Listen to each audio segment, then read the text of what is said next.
ஜெய ஜெய சங்கர ஹர ஹர சங்கர மகாபிரிவா சரணம். அனைவருக்குமே வணக்கம்.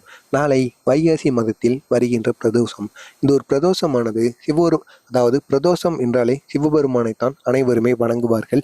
அதே மாதிரி இந்த பிரதோஷ நாட்களில் நம்ம சிவபெருமானுக்கு எவ்வளவு முக்கியத்துவம் கொடுக்கிறோமோ அதே மாதிரி சிவபெருமானின் மறு உருவமாக இருக்கின்ற நந்தி தேவர், சிவபெருமான் எங்கெல்லாம் இருக்கிறாரோ அதே இடத்தில் நந்தி தேவரும் இருப்பார். அதே மாதிரி அந்த நந்தி தேவருக்கும் நம்ம சில வழிபாடுகளை செய்ய வேண்டுமாம். நந்தி தேவரை நம்ம நன்றாக வழிபட்டோம் என்றால் கோடி நன்மைகள் நம்முடைய வாழ்க்கையில் நடக்குமாம். எனவே தவறாமல் நீங்கள் எங்க சிவன் கோவிலுக்கு சென்றாலும் நந்தி தேவருக்கு இந்த ஒரே ஒரு வழிபாட்டை செய்யாமல் வந்து விடாதீர்கள். இதனால் மிகப்பெரிய அளவில் உங்களுக்கு கெடுதல்கள் ஏற்படும். இந்த ஒரு வழிபாட்டை மட்டும் நீங்க நந்தி தேவருக்கு செஞ்சு விட்டு பாருங்க. உங்களுக்கு இருக்கின்ற பிரச்சனைகள் அனைத்துமே சில நாட்களில் 21 நாட்களில் காணாமல் செல்வதற்கு அதிகப்படியான வாய்ப்புகளானது இருக்கின்றது. நம்ம நந்தி தேவரை வழிபட்டோம் என்றால் நம்முடைய வாழ்க்கையில் அதிக அளவு சந்தோஷங்களானது நிகழுமாம். எனவே நீங்களும் நந்தி தேவருக்கு சிவபெருமானுக்கு எவ்வளவு முக்கியத்துவம் கொடுக்கிறீர்களோ அதே அளவுக்கு நந்தி தேவருக்கும் நீங்கள் முக்கியத்துவமானது கொடுக்க வேண்டும். நந்தி தேவருக்கு நம்ம என்ன வழிபாடு செய்ய வேண்டும் என்று காண்பதற்கு முன்பாக மறக்காம நம்ம சேனலுக்கு நீங்கள் புதிய பார்வையாளராக இருந்தீர்கள் என்றால் மறக்காம நம்ம சேனலை சப்ஸ்கிரைப் பண்ணி வைத்துக் கொள்ளுங்கள். இந்த ஒரு வழிபாட்டை நந்தி தேவருக்கு செய்ய சொன்ன மகான் யார் என்று பார்த்தோம் என்றால் காஞ்சி மகான் மகாபிரிவா அவர்கள் தான். அவர் எந்த அளவுக்கு சிவபெருமானுக்கு முக்கியத்துவம் கொடுப்பாரோ அதே அளவுக்கு நந்தி தேவருக்கும் இந்த ஒரு வழிபாட்டை நாம் சிவபெருமான் கோவிலுக்கு செல்லும் பொழுதெல்லாம் செய்து விட வேண்டும். இதனால் நமக்கு நன்மைகளானது அதிக அளவில் நடக்கும் என்பது போல காஞ்சி மகான் அடிக்கடி அவருடைய பக்தரிடம், காஞ்சி மடத்துக்கு வருகின்ற பக்தரிடம் கூறுவாராங்க.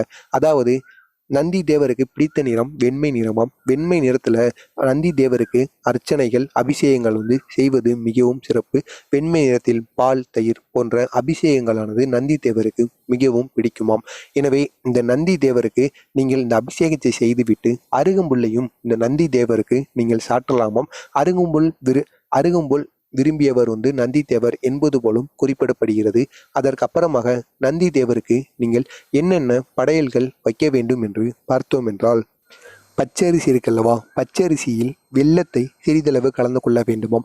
சிறிதளவு கலந்து அதை நம்ம நந்தி தேவருக்கு நைவேத்தியமா நம்ம வைக்கலாமாம். இது அனைத்தையுமே வைத்துவிட்டு ஒரே ஒரு நெய் தீபத்தையும் நம்ம நந்தி தேவருக்கு ஏற்றலாம். முடிந்தால் வில்வ இலைகள் இருந்தால் சிவபெருமானுக்கு சாற்றுகின்ற அந்த வில்வ இலைகளையும் நீங்கள் நந்தி தேவருக்கு சாட்டலாம். இந்த ஒரு வழிபாட்டை மட்டும் நம்ம நந்தி தேவருக்கு செய்வதனால் நம்மளுடைய வேண்டுதல்கள் எதுவாக இருந்தாலும் அது கண்டிப்பாக கிடைக்குமாம். நம்மளுடைய விருப்பங்கள், நமக்கு இருக்கின்ற கஷ்டங்கள் அனைத்துமே நீங்கள் இதை செய்துவிட்டு அதற்கப்புறமாக நந்தி தேவரிடம் நீங்கள் கூறினீர்கள் என்றால் கூறிவிட்டு நந்தி தேவரை சுற்றி வலம் வாருங்கள். அப்படி வலம் வரும் பொழுது நந்தி தேவரையும் சிவபெருமானையும் சுற்றி வரும் பொழுது உங்களுடைய வேண்டுதல்கள், விருப்பங்கள் அனைத்தையுமே நீங்கள் நந்தி தேவரிடம் வையுங்கள். கட்டாயமாக உங்களுடைய வேண்டுதல்களும் விருப்பங்களும் கட்டாயமாக நிறைவேற்றப்படுமாம். எனவே தவறாமல் இந்த ஒரு செயலை நீங்களும் செய்யுங்கள். உங்களுக்கு தெரிந்த நண்பர்கள், உறவினர்கள் அனைவரையுமே இந்த ஒரு செயலை செய்து வர சொல்லுங்கள். மறக்காம நம்ம சேனலை சப்ஸ்கிரைப் பண்ணி வைத்துக் கொள்ளுங்கள்.